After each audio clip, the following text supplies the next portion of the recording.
你说这事儿奇怪不奇怪？今天的故事跟什么有关呢？你们猜猜。玩家与朋友小夫被困在了一片云杉树林中，两人已经在这片云杉树林穿梭了1天1夜，都没有走出这片云杉树林。玩家与小夫还是头一次遇到这种情况，难道是因为这片云杉树林太大了，还是说玩家二人被某种力量封印在这儿？好了，在精彩故事正式开始前，请屏幕前的各位兄弟姐妹们动动你们尊贵可爱的小手，给视频长按点赞支持一下吧。朋友小夫建议还是别玩了，退出游戏吧。他们很有可能遭到了鬼打墙，但玩家不相信这些。MC 就是一款游戏而已，哪有那么多的怪谈传说啊？玩家坚持要继续玩，一定能离开这片云杉树林的。小夫见拗不过玩家，也只好硬着头皮穿梭在这片云杉树林。可两人走了没一会儿后，游戏周围便传来了奇怪的声音，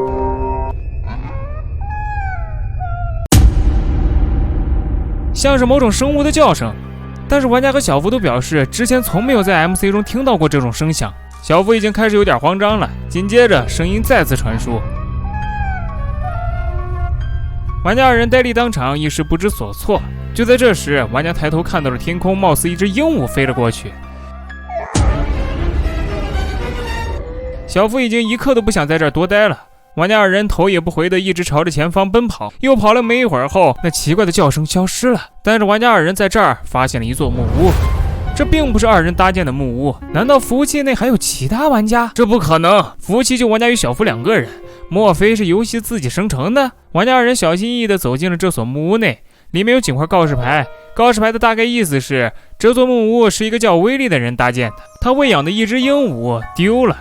看到这儿，玩家想起来前面看到的那只鹦鹉，会不会就是威利的？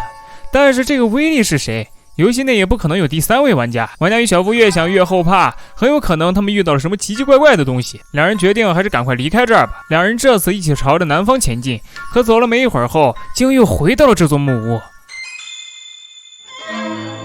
这是怎么回事？兜兜转转又回到了起点。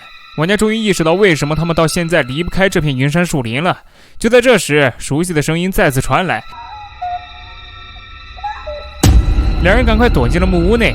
前不高的预警，请屏幕前的男生们在弹幕打出1，女生们打出2，请打1的保护一下打2的。眼看着游戏内的天色快要进入黑夜，玩家赶快挖了一些土块，将木屋封了起来。在屋内，玩家都听到了屋外有小江的声音。现在他们2个是既没有武器装备，也没有吃的，如果再这样待下去，很快就会被饿死。玩家小夫只能默默祈祷，黑夜能赶快过去，外面的小江能赶快离开。大约又过了5分钟，外面似乎安静了。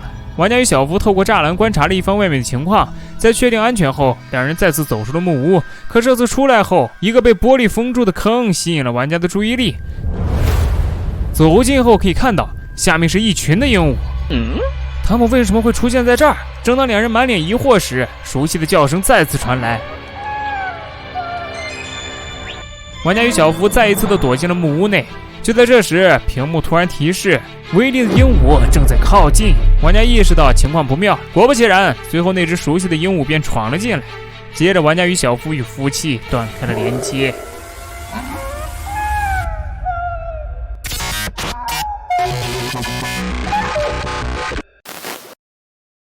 好了，小伙伴们，本期视频就到这儿。那啥，都看到这儿了，还没有点赞、评论、转发加收藏的，你们懂我意思吧？麻烦这次一定好吗？